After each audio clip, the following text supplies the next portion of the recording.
VRSS புரத்தில் வெற்றி வேட்பாளர் அருண் நேருக்கு பெருநற்கிள்ளி வாக்கு சேகரிப்பு. பெரம்பலூர் நாடாளுமன்ற தொகுதிக்கு உட்பட்ட பிரம்மதேசம் ஊராட்சியில் உள்ள VRSS புரம் மற்றும் செல்வநாதபுரம் ஆகிய இரு கிராமத்தில் இந்தியா கூட்டணியில் திமுக கழக வேட்பாளராக போட்டியிடும் அருண் நேருக்கு உதயசூரியன் சின்னத்திற்கு வாக்கு கேட்டு 3 ஆண்டு திராவிட மாடல் ஆட்சியில் நிறைவேற்றப்பட்ட மகளிருக்கான புதிய திட்டங்களை எடுத்துக் கூறியும் தற்போது நடைபெறவுள்ள நாடாளுமன்ற தேர்தலுக்கான அறிக்கையின் சிறப்பு அம்சங்களை திமுக கழக கொள்கை பரப்பு துணை செயலாளர் பெருநற்கிள்ளி கலந்து கொண்டு எடுத்துரைத்து சிறப்புரையாற்றினார். நான் ஏறத்தாழ 20 நாட்களாக 3 தொகுதிகளில் தேர்தல் பரப்புரையை மேற்கொண்டு வருகிறேன்.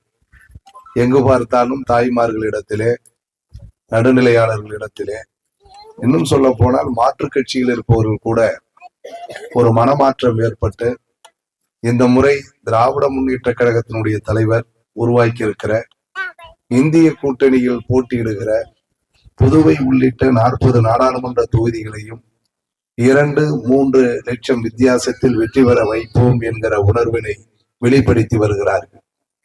எனவே அந்த உணர்வோடு பெரம்பலூர் நாடாளுமன்ற தொகுதிக்கு போட்டியிடுகிற நம்பிட்டு பிள்ளை, மாண்புமிகு அமைச்சர் நேருனுடைய அருமை மகன், உங்களை நம்பி நம்மிடத்தில் ஒப்படைத்து இந்திய கூட்டணியுடைய வேட்பாளராக களம் இறங்கியிருக்கிறார்கள்.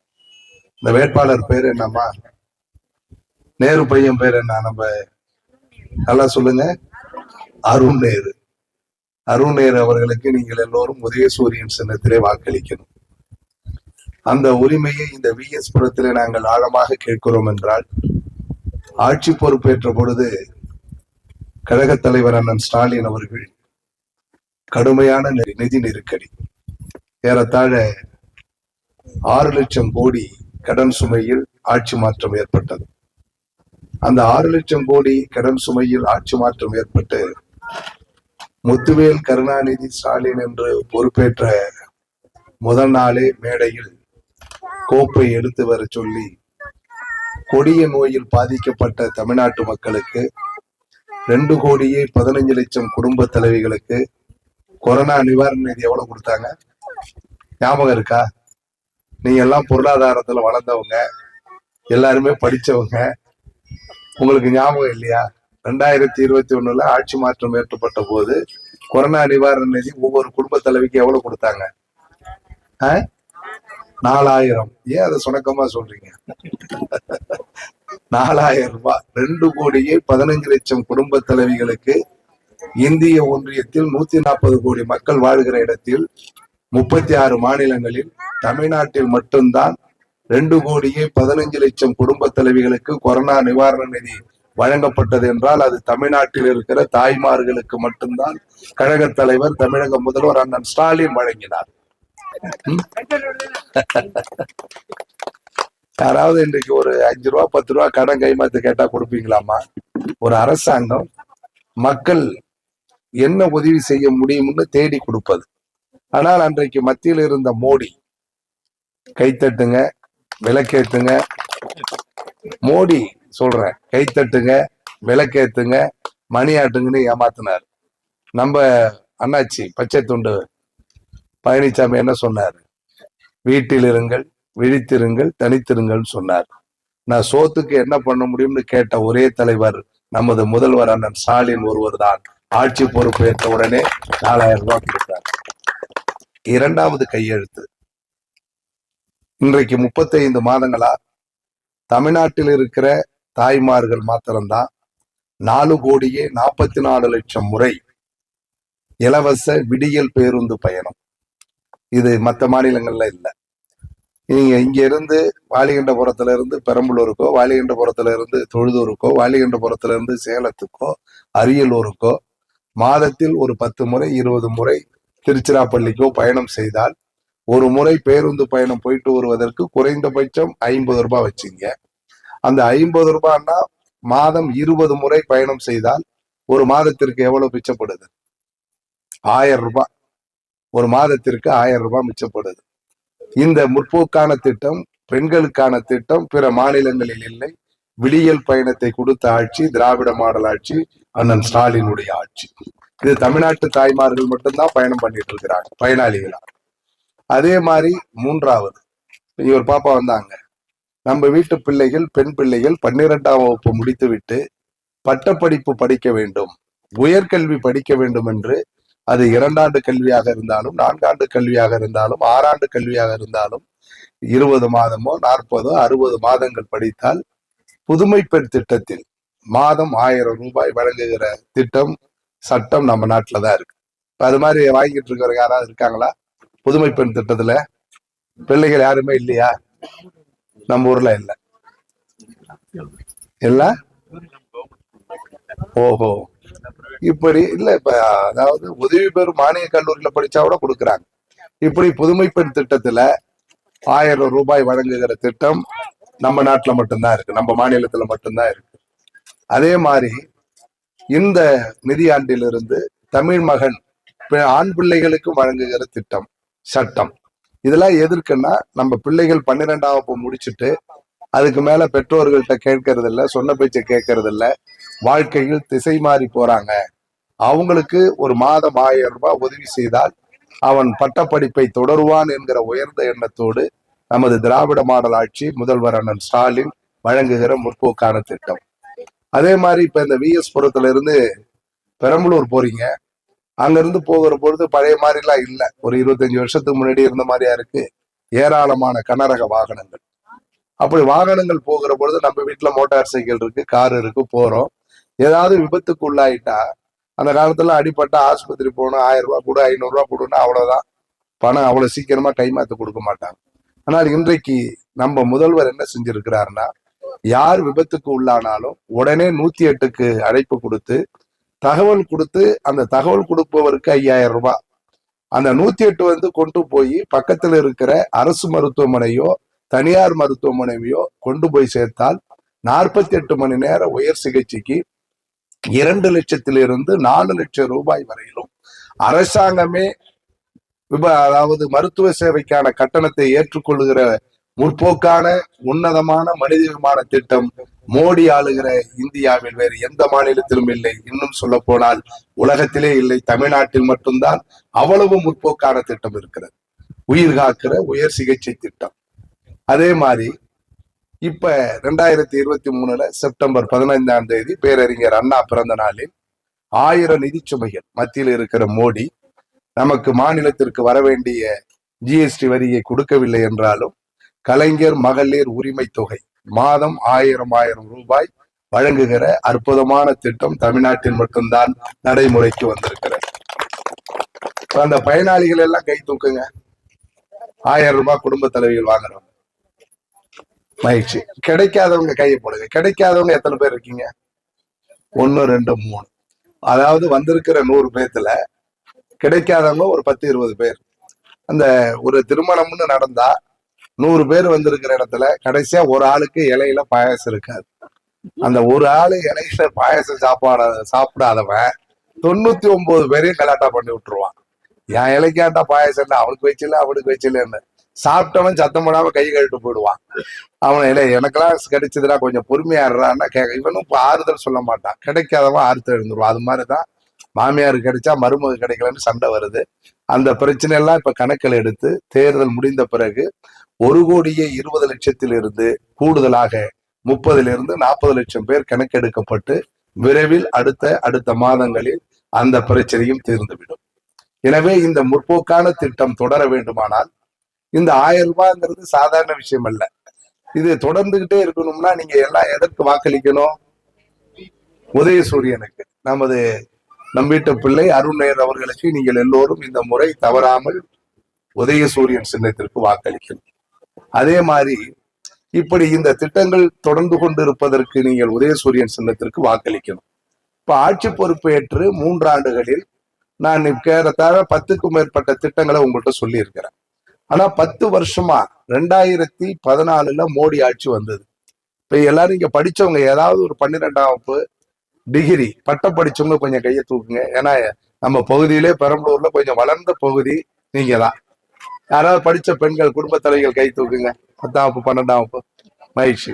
2014 மோடி ஆட்சிக்கு வந்தார். அப்படி மோடி ஆட்சிக்கு வருகிற பொழுது, அப்ப மோடி ஆட்சிக்கு வருவதற்கு முன்பு இந்தியாவினுடைய பிரதமர் யாருன்னு யாருக்காவது ஞாபகம் இருக்காமா? மன்மோகன் சிங். மன்மோகன் சிங் ஆட்சியிலமா 1 லிட்டர் பெட்ரோல் 40 ரூபா, டீசல் 40, 50, 1 பவுன் 18,000 ரூபாய், சிலிண்டர் 350 ரூபாய். அன்றைக்கு உளுத்தம் பருப்பு, அரிசி எல்லாமே பாத்தீங்கன்னா 25 ரூபாய், 30 ரூபாய். 2014. இப்ப 10 வருஷம் போயிருக்கு. 10 வருஷத்துல ஒரு 1%, 2%, 5% உயரலாம்.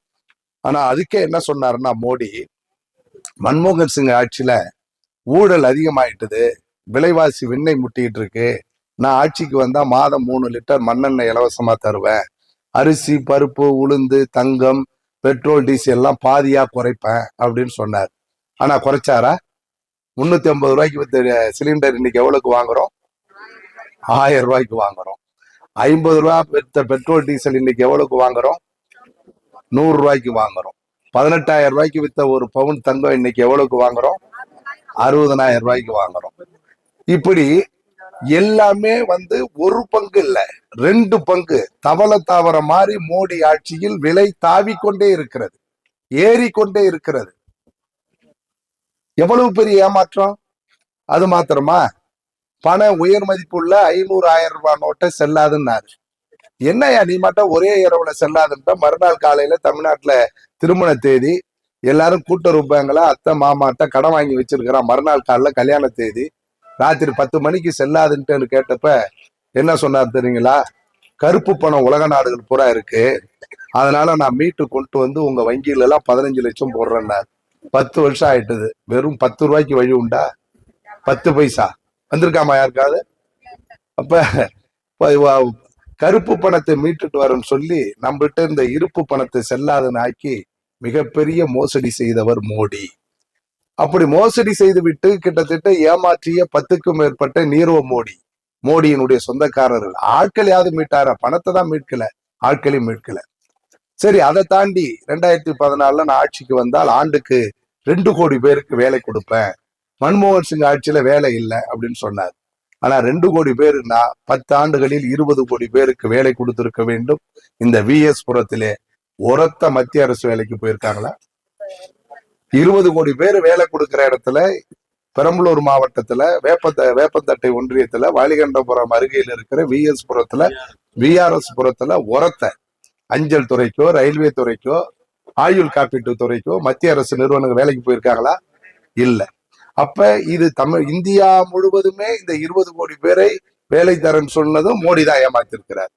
இப்படி கருப்பு பணத்தை மீட்கவும் இல்லை, 2 கோடி பேர்த்துக்கு வேலை கொடுக்கல, பாதியா விலை குறைக்கிறன்னு சொல்லி 350 ரூபாய் வித்த சிலிண்டரை 1000 ரூபாய் ஆக்கி 140 கோடி மக்களில் 70 கோடி குடும்ப தலைவியின் வயிற்றை அடித்துக் கொண்டவர் தான் மோடி. வயிற்றெரிச்சல சம்பாதிச்சவர் தான் மோடி. ஆனா நம்புட்டு வரி பணம் 1, 2 அல்லமா, 10 லட்சம், 15 லட்சம், 20 லட்சம், கடைசியா 25 லட்சம் கோடி ரூபாய் வரா கடன்னு யாருக்கு கொடுத்திருக்காரு? தள்ளுபடி செஞ்சிருக்காரு. டாடா, பிர்லா, அதானி, அம்பானி என்று அவருடைய நண்பர்கள் 140 கோடி பேர்த்துல 10 கோடியினுடைய வரி பணத்தை ஒரு நண்பர்கள் சொல்லி 14 பேர்த்துக்கு மட்டும் 25 லட்சம் கோடி ரூபாய் வராக்கடனாக தள்ளுபடி செய்யப்பட்டிருக்கிறது. ஆனால் இந்த 10 ஆண்டுகள்ல விவசாய கடன் தள்ளுபடியா? கல்வி கடன் தள்ளுபடியா? ஏழை தாய்மார்கள் வைத்திருக்கிற நகைக்கு தள்ளுபடியா? இல்லை. ஆக இப்ப நீங்க புரிஞ்சுக்கணும், மத்தியில் இருக்கிற பாரதிய ஜனதா அரசு, மோடி அரசு பணக்காரர்களுக்கான அரசு, உயர் ஜாதியில் இருக்கக்கூடிய பார்ப்பனர்களுக்கான அரசு. இந்த அரசை வழிநடத்துவது RSS என்கிற மனித விரோதத்திற்கு, மனித நேயத்திற்கு எதிரான கொள்கை உள்ள ஒரு அரசு. எனவே இந்த ஆட்சியை நாம் தூக்கி எறிய வேண்டும், முடிவு கட்ட வேண்டும் என்றுதான் நமது இந்திய கூட்டணியை தமிழ்நாடு முதலமைச்சர் கழக தலைவர் அண்ணன் ஸ்டாலின் உருவாக்கி இருக்கிறார். இந்த கூட்டணி இன்றைக்கு தொடக்கத்துல சொன்னாங்க யார் பிரதமர் ஆட்சிக்கு வராதுன்னு. ஆனா இன்றைக்கு அவருடைய கூட்டாளிகளான அதானி டிவி, அம்பானி அதானி நடத்துகிற நியூஸ் 18 என்கிற தொலைக்காட்சி அண்மையிலே 10 நாட்களாக கருத்து கணிப்பில் DMK president, Tamil Nadu DMK party தலைவர், தமிழ்நாடு சிஎம் அமைச்சிருக்கிற இந்திய கூட்டணி 385 390 இடங்களை பிடித்து மிகப்பெரிய அளவில் வெற்றி பெற போகிறதுன்னு நியூஸ் 18 டிவியே சொல்றான். அப்ப ஆட்சி மாற்றம் உறுதியாகிவிட்டது. வடநாட்டுல பாரதிய ஜனதா எங்கேயும் போய் ஓட்டு கேட்க முடியல, விரட்டி அடிக்கிறார்கள் வேட்பாளர்கள். அந்த விரட்டலை தமிழ்நாட்டில் இருந்து தொடங்க வேண்டும் என்று உங்களை தேடி வந்திருக்கிறோம். நீங்க இப்ப விஎஸ் புரத்துல இருக்கிற எல்லாரும், விஎஸ்ஆர் புறமா விஆர்எஸ்எஸ் புறத்துல இருக்கிற நீங்க விவசாயத்தை நிரம்ப செய்யக்கூடியவங்க. நான் ரொம்ப நாளா உங்களை கவனிச்சுட்டு தான் இருக்கிறேன். ஒரு சோளக்கருது எடுத்து அவிச்சு கொடுக்குறீங்க உங்க பிள்ளைகிட்ட, கொண்டு போய் அப்பாட்ட கொடு, இல்லைன்னா மாமாட்ட கொடுத்துட்டு வா, அக்காட்ட கொடுத்துட்டு வான்னு சொல்லி ஒரு பேரட்டையோ மகன்கிட்டயோ கொடுக்குறீங்க, மகள்கிட்டயோ கொடுக்குறீங்க. ஒரு முத்து சோள கருதை, அவிச்ச கருதை எடுத்துட்டு போற பையன் தண்ணியில போட்டுடுறான், தரையில போட்டுடுறான், மண்ணுல போட்டுடுறான். உடனே கூப்பிட்டு அவனை கொஞ்சுவீங்களா? என்ன பண்ணுவீங்க? ஏண்டா தெண்டம், அறிவு இருக்கா உனக்கு? தெம்பு திறமை இருக்கா? முத்து சோளத்தை கொண்டு போய் கொடுக்க முடியலன்னு என்ன பண்ணுவீங்க? வளைச்சு வச்சு நல்லா குத்துவீங்க. அது மாதிரி இவ்வளவு மோசடி செய்த மோடியை வளைச்சு வச்சு உங்களால குத்த முடியாது. கையில கிடைக்கிறத எடுத்து அடிக்க முடியாது. ஏன்னா அவர் பிரதமர், டெல்லியில இருக்கிறார். அதுக்கு ஒரே வழி, வருகிற 19ஆம் தேதி வெள்ளிக்கிழமை வாக்குச்சாவடிக்கு சென்று இவ்வளவு மோசடியும் செய்திருக்கிறதை சீர்தூக்கி பார்த்து நீங்கள் ஒரு விரல் புரட்சி செய்ய வேண்டும். அது உதயசூரியன் சின்னத்தில் வாக்களித்து அருண் நேரை சட்டமன்ற நாடாளுமன்ற உறுப்பினராக நீங்கள் உருவாக்க வேண்டும். செய்வீங்களா? எதிர்பார்க்கலாமா? கட்டாயம் செய்யணும். அதே மாதிரி இப்ப தேர்தல் அறிக்கையில, இந்திய கூட்டணியுடைய தேர்தல் அறிக்கையில நம்ம தமிழக முதல்வர் சொல்லியிருக்காரு, டிவி எல்லாம் பார்த்திருப்பீங்க. சிலிண்டர் விலை 500 ரூபாய்க்கு வழங்கப்படும். மத்தியில ராகுல் காந்தி பிரதமர் ஆன உடனே, ஆட்சி மாற்றம் ஏற்பட்ட உடனே சிலிண்டர் விலை 500 ரூபாய், பெட்ரோல் டீசல் விலை குறைக்கப்படும். சுங்கச்சாவடி கட்டணம், டோல் பூத் இருக்குல்ல, அது முற்றிலுமே சுங்கச்சாவடிகள் அகற்றப்படும். விவசாயிகளுக்கான கடன், நகை கடனோ விவசாய கடனோ முற்றிலுமாக அகற்றப்படும் என இப்படி முற்போக்கான திட்டங்கள் வழங்கப்பட்டு இருக்கிறது. ஆட்சி மாற்றம் ஏற்பட்டால் உறுதியாக அது நடக்கும். ஆனா இன்னைக்கு ஒரு மோடி, அவங்க ஒரு தேர்தல் அறிக்கை வழங்கி இருக்கிறாங்க. எதுவுமே தெரியாது. மோடி பேசுற பேச்சு யாருக்குமே தெரியாது. வாயாலே வடை சுட்டுக்கிட்டு 10 வருஷமா ஏமாத்தினது இல்லாம 3வது முறையாக நான் வரணும்னு ஆசைப்படுறாரு. இவ்வளவு பெரிய மோசடி கூட்டத்தை 140 கோடி மக்கள் வாழுகிற இந்திய திருநாட்டில் இன்றைக்கு மத நல்லிணக்கம் இல்லை, ஏற்றத்தாழ்வுகள் இல்லாத ஒரு சமுதாயத்தை உருவாக்க வேண்டும் என்று போராடிய தலைவர்கள், தந்தை பெரியார், பேரறிஞர் அண்ணா, தலைவர் கலைஞர், அண்ணல் அம்பேத்கர் போன்ற தலைவர்கள் வாழ்ந்த இந்த மண்ணில் ஏற்றத்தாழ்வத்தோடு சமூகம் இருக்க வேண்டும் என்று விரும்புகிறார்கள். இன்னும் பெண்கள் படிக்க கூடாது, பெண்கள் வேலைக்கு போகக்கூடாது, பெண்கள் என்பவள் பிள்ளை பெறும் இயந்திரமாகத்தான் வாழ வேண்டும் என்பதுதான் RSS, பார்ப்பனியம், இந்து மதம். அதைதான் இன்றைக்கு பாதுகாப்பதற்கு மோடி துடித்துக் கொண்டிருக்கிறார். அதுதான் பாரதிய ஜனதாவுடைய அஜெண்டா. அதை ஒழித்து பெண்களுக்கு எல்லா சம உரிமையும் என்று சொல்வதுதான் திராவிட மாடல் ஆட்சி. அதுதான் நமது தமிழ்நாட்டினுடைய ஆட்சியினுடைய சிறப்பு. பெண்களுக்கு சொத்துரிமை வேணும்னு யார் கேட்டது? முதல்ல பெரியார் கேட்டார், கலைஞர் கொடுத்தார். மகளிருக்கு சுய உதவிக்குழு, மகளிர் சுய உதவிக்குழு தலைவர் இருக்கீங்களா? யாராவது? எல்லாரும் இருக்கீங்கல்ல. இந்த மகளிர் சுய உதவி குழுக்களை முத உருவாக்குனது யாரு? இந்தியாவுல, விடுதலை இந்தியாவுல யாருமா உருவாக்குனா? எல்லாம் அவன் கொடுத்தா இவன் கொடுத்தான்னு நினைச்சிட்டு இருக்கீங்க. அதனாலதான் நாடே பாழா போயிட்டு இருக்கு. எந்த கடவுளும் கொடுக்கல, எவனும் கொடுக்கல. கலைஞர்கிற ஒருத்தர் தான் 1987 3வது முறையா முத்தமிழ் அறிஞர் கலைஞர் வராரு. ஆட்சி பொறுப்பு ஏற்ற உடனே தருமபுரியில தான் முத இந்த மாவட்டத்தை மகளிர் சுய உதவி குழுக்க தொடங்குறாரு. அதுக்கு முற்பாடு தான் இந்தியா முழுவதும் பிரதிபலிக்கிறது, உலகமே வியந்து பார்க்கிறது. இப்படி மகளிர் சுய உதவி குழுக்களை உருவாக்கி இன்றைக்கு தமிழ்நாடு முழுவதும் பரவப்பட்டு 1 லட்சம், 10 லட்சம், 20 லட்சம்னு உங்களுக்கு வட்டி இல்லாம கடன் கொடுக்கணுங்கிற குடும்ப தலைவியினுடைய வாட்டத்தை போக்கி சுயமரியாதையோடு பெண்கள் வாழ வேண்டும் என்று விரும்பியவர் கலைஞர், அவருடைய பிள்ளை அண்ணன் ஸ்டாலின். அதெல்லாம் உங்களுக்கு புரிய மாட்டேங்குது. ஏதோ அவன் தலையெடுத்து கொடுக்கறான்னு நினைக்கிறீங்க. யாரும் இந்த திட்டம் இதெல்லாம் எப்படி வருது? இந்த மானுட சமுதாயம், பெண்கள், நாம் எல்லாம் முன்னேற வேண்டும், குடும்ப தலைவிகள் நிம்மதியாக வாழ வேண்டும், சுயமரியாதையோடு வாழ வேண்டும், சுயச்சார்பு இல்லாமல் தன்னெழுச்சியாக வாழ வேண்டும். இதெல்லாம் முற்போக்கு திட்டம். அத ஜெயலலிதா வரப்பெல்லாம் தடுத்தாங்க, திமுக வரப்பெல்லாம் கொடுத்தாங்க. அன்றைக்கு துணை முதல்வரா இருக்கிறப்ப இவ்வளவு திட்டங்கள் கொடுத்தோம். 7 மணி நேரம் மேடையில நின்று எத்தனை தடவை கொடுத்தாரு ஸ்டாலின், ஞாபகம் இருக்கா? 2006, 2011. ஆனால் அதற்கு பிறகு 10 வருஷம் ஜெயலலிதா ஆட்சியில சுயநிதி 2011 21 வரையிலும் மகளிர் சுய உதவி குழுக்கள் இயக்கப்படவில்லை. ஆனால் இன்றைக்கு கலைஞருடைய பேரன் உதயநிதி அதை கையில எடுத்துக்கிட்டு வழங்கிட்டு இருக்காரு. இதெல்லாம் நாட்டில் இருக்கிற மக்கள் நடுநிலையோடு பார்க்கணும். ஆனா நாம கவனிச்சுட்டு இருக்கிறது சீரியல் தான். மாமனார் மாமியார் சண்டை, புருஷன் பொண்டாட்டி சண்டை, நாத்தனாவோ அப்படியா சண்டை, கடை வச்சிருக்கிற இடத்துல வேலைக்காரி அவன் வச்சுக்கிட்டான்னு சண்டை, இப்படி மாறி மாறி மாறி பார்த்து யார் மேலையும் நம்பிக்கை இல்லாத ஒரு சமூகமாக மாறிவிட்டது.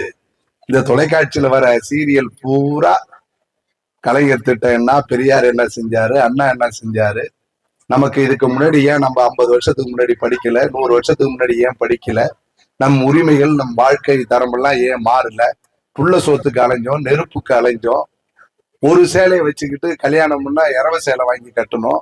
இன்னைக்கு இவ்வளவு பெரிய மாற்றம் ஏற்பட்டதெல்லாம் திராவிட இயக்கத்தினுடைய அரசியல் புரட்சி என்று யாரும் சொல்லி கொடுப்பதில்லை. ஆனால் பழைய 100 ஆண்டுக்கு 200 ஆண்டுக்கு முன்பு நாம் எப்படி வாழ்ந்தோமோ அதே நிலைக்கு தள்ள வேண்டும் என்று பாரதிய ஜனதா விரும்புகிறது. அதுதான் RSS சித்தாந்தம். இதையெல்லாம் தடுத்து நிறுத்திதான் இந்த மானுட சமுதாயம், குறிப்பாக தமிழ்நாட்டு மக்கள் தன்மானத்தோடு சுயமரியாதையோடு ஏற்றத்தாழ்வு இல்லாமல், ஆண் பெண் என்கிற பேதம் இல்லாமல் கல்வி, பொருளாதாரம், சுயமரியாதை சமமாக வழங்கப்பட வேண்டும் என்கிற உயர்ந்த சிந்தனையில் தான் இவ்வளவு பெரிய மாற்றம் ஏற்பட்டிருக்கிறது. எனவே இந்த திட்டங்களை நாம் எல்லாம் பாதுகாக்க வேண்டுமானால் அருண் நேருக்கு நீங்கள் வாக்களிக்க வேண்டும். அருண் நேருடைய தந்தை மாண்புமிகு அமைச்சர் அண்ணன் நேரு அவர்கள் 40 ஆண்டு கால பொது வாழ்க்கைக்கு சொந்தக்காரர். அவருடைய பொது வாழ்க்கையில் திருச்சி மாவட்டத்தில் கொள்ளிடம் கூட்டு குடிநீர் திட்டத்தை கொண்டு வந்தார்கள். எண்ணற்ற திட்டங்கள் நிறைவேற்றப்பட்டது. அதே மாதிரி நமது மண்ணின் மைந்தர் சகோதரர் ராஜா அவர்களை 1987, 97, 96, 97 முத வேட்பாளரா பரிந்துரை பண்ணது அண்ணன் நேரு அவர்கள். அதற்கு பிறகு 99 2வது முறையா MP ஆகி அமைச்சரான பிறகு இன்றைக்கு பெரம்பலூர், உங்க ஊரை சுத்தி எல்லாம் இப்ப வாலிகண்டபுரம், தண்ணீர் பத்தல், 4 ரோட்லாம் 1 ஏக்கர் நிலம் எவ்வளவுக்கு விற்குது? 1 கோடி 1.5 கோடிங்கிறாங்க. இதே 10-20 வருஷத்துக்கு முன்னாடி அப்படி வாய்ப்பு இருந்ததா? இல்ல. இதெல்லாம் சகோதரர் ராஜா அவர்கள் கொண்டு வந்திருக்கிற திட்டம். இன்னைக்கு பெரம்பலூர் தமிழ்நாட்டிலேயே முதன்மையான மாவட்டமா இருக்கு. அதே மாதிரி நம்ம சக்கர ஆலையில சிப்காட் தொழிற்சாலை கொண்டாந்து இருக்கிறாங்க. சிறப்பு பொருளாதார மண்டலத்துக்கு 3500 ஏக்கர் கையகப்படுத்தினாங்க. ஆட்சி மாற்றத்தினால கிடைக்கல 10 ஆண்டு காலமா. ஆனாலும் அதை தாண்டி இப்ப ஆட்சிக்கு வந்த பிறகு ஒரு மிகப்பெரிய ஷூ கம்பெனி, செருப்பு கம்பெனி வந்திருக்கு. கோத்தாரி கம்பெனி வந்து 5000 பேர்த்திற்கு வேலை கொடுக்குற அளவுக்கு ஒரு பெரிய நிறுவனம். MRF தொழிற்சாலை, பாரதிதாசன் பல்கலைக்கழகம் என்று சகோதரர் ராஜா கொண்டு வந்திருக்கிறார். சகோதரர் ராஜாவுடைய அலுவலகம் இயங்கிக் கொண்டே இருக்கும். நீங்கள் ஓட்டு போடுவது, வாக்களிப்பது வெறும் அருணருக்கு மட்டுமல்ல, ராஜாவுக்காக நீங்கள் ஓட்டு போட போறீங்க. ராஜா இந்த தொகுதிக்கு தேவையான, அவர்தான் வேட்பாளர். அவர் இருந்து அந்த நாடாளுமன்ற அலுவலகத்தில் அருண் நேரு ராஜாவும் உங்களை கவனித்துக் கொள்வார்.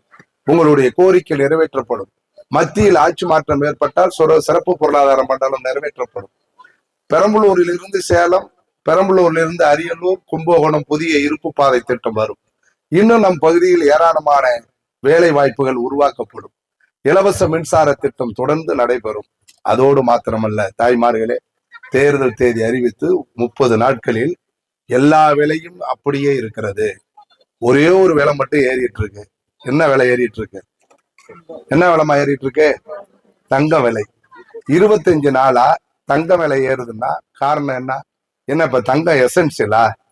தங்கம் திங்கலன்னா, தங்கம் வாங்கலன்னா ஜனங்க கொத்து கொத்தா செத்து போவாங்களா? பால் இல்லைன்னா செத்து போகும், சோறு இல்லைன்னா செத்து போகும். ஆனா இன்னைக்கு தங்க விலை ஏத்துறாங்கன்னா காரணம் என்னன்னு தெரிஞ்சுங்க. 36 மாநிலங்களில் இந்தியாவில் பன்னாட்டு சந்தையினுடைய மொத்த வியாபாரிகள் குஜராத்ல தான் இருக்கிறான். மோடி ஊர்ல, மோடி நாட்டுல, மோடி மாநிலத்துல.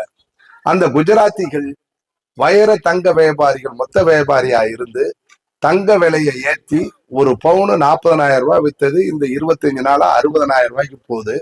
ஒரு பவுனுக்கு 20,000 ரூபாய் விலை ஏற்றி இருக்கானுவோ. அந்த விலை ஏற்றுவதற்கான காரணமும் கட்டுப்பாடும் இல்லை. இதை புரிந்து கொள்ள வேண்டும். தங்கத்தின் மீது தாய்மார்கள் மோகம் இருக்கிறது. எனவே அவர்களை தேர்தலுக்கு நிதியை கொடுத்துட்டு குஜராத்திகள், நீரவ் மோடிகள் நம்மள்ட்ட இருந்து பணத்தை சுரண்டிட்டு இருக்கிறான். இன்னும் இந்த ஒரு கோபம் உங்களுக்கு வர வேண்டாமா? இந்த ஒரு கோபம், தங்க விலை ஏறிக்கிட்டே இருக்கிறது மோடி தானே காரணம். இந்த மோசடிக்காரனுக்கு முடிவு கட்டணும்னு நீங்க எல்லாரும் என்ன பண்ணுவீங்க? அந்த காலத்துல இப்போ நிஜமாலுமே புலி வந்திருக்கு, சிறுத்தை வந்திருக்குன்னு பாத்துட்டு இருக்கீங்க டிவில. ஒரு காலத்துல புலிய முறத்தால விரட்டி அடிச்சாங்கன்னு சொன்னாங்க தாய்மாரு தமிழச்சி. நீங்க இப்ப இந்த புலிய இல்ல, இந்த மோசடி மன்னர் இருக்கால மோடி, அவரை எதால விரட்டி அடிக்கணும்னா வாக்கால தான் விரட்டி அடிக்கணும். அதற்கு நான் சொன்னதெல்லாம் நீங்கள் சீர்தூக்கி பார்த்து வருகிற 19ஆம் தேதி வெள்ளிக்கிழமை வாக்குச்சாவடிக்கு இங்க இருக்கக்கூடிய ஒவ்வொருவரும் சென்று நான் எல்லாருக்கும் சிந்தனையை கிளற செய்து நீங்கள் அருண் நேருக்கு உதயசூரியன் சின்னத்திற்கு வாக்களிக்க வேண்டும். நீங்கள் அவரை வெற்றி பெற வைப்பதனால் மத்தியில் இருக்கிற மோடி ஆட்சிக்கு முடிவு கட்டுகிறோம். ஒரு ஜனநாயகம் வளர வேண்டும். ஒருவேளை மீண்டும் மோடி ஆட்சிக்கு வந்தால் இன்றைய தேர்தல் அறிக்கையில சொல்லி இருக்கிறாங்க. என்ன சொல்லி இருக்கிறாங்கன்னா, ஒரே இந்தியா ஒரே தேர்தல், அப்புறம் இடையில வேற எந்த தேர்தலும் வராது. இனிமேல் மாநிலம் தமிழ்நாடுங்கிற உரிமை இருக்காது. ஒரே மொழி பேச மாட்டார். மோடி பிரதமர் தமிழ்ல பேசுறாரா? நம்ம தாய்மொழியில பேச மாட்டார். இந்திக்காரன் தான் ஆதிக்கம் செலுத்துவான். தமிழ்நாடு இருக்காது, தமிழ் மொழி இருக்காது, நம் பண்பாடு இருக்காது, நம் கலாச்சாரம் இருக்காது, நமக்கான கல்வி இருக்காது. இப்ப படிச்சுட்டு நம்ம பிள்ளைங்களாம் வேலைக்கு போகுது, அது கிடைக்குது இது கிடைக்குதுன்னு சொல்றோம்ல, அதெல்லாம் இருக்காது. வடநாட்டுக்காரன் தான் வருவான், அவன் தான் தர்பார் பண்ணுவான். நல்லா தெரிஞ்சுங்க, இது உங்களுக்காக தான் நான் பேசிக் கொண்டிருக்கிறேன். எனக்கு வயது 61. நான் எதையும் எடுத்துக்கொண்டு போவதில்லை. ஆனால் என் மொழி பேசுகிற, தமிழ் மொழி பேசுகிற தாய்மார்கள், என் தமிழினம், என் திராவிட தமிழினம் மானமும் அறிவும் உள்ள மக்களாக வாழ வேண்டும் என்று 95 ஆண்டு காலம் சிறுநீரை சொட்டு சொட்டாக கடித்து மூத்திரப்பையை சுமர்ந்து உழைத்த ஒரு தலைவன் பெரியார். அவரால் தான் நமக்கு இவ்வளவு பெரிய உயரம். நாம் கிடைத்திருக்கிற அந்த உரிமையை, சுதந்திரத்தை, சுயமரியாதையை தட்டி பறிப்பதற்கு ஒரு கூட்டம் அலைந்து கொண்டிருக்கிறது. அதிலிருந்து இந்த மக்களை காப்பாற்ற வேண்டும் என்பதற்காகத்தான் நான் உங்களை நாடி அரியலூரிலிருந்து வந்திருக்கிறேன். எனவே தயவு செய்து உங்கள் கரங்களை பற்றி கேட்டுக்கொள்கிறேன். ஒவ்வொருவரும் வெள்ளிக்கிழமை வாக்குச்சாவடிக்கு சென்று உதயசூரியனுக்கு வாக்களியுங்கள். ஒரு புதிய விடியலை உருவாக்குவோம். 10 ஆண்டு காலம் மோசடி செய்த மோடிக்கு முடிவு கட்டுவோம்.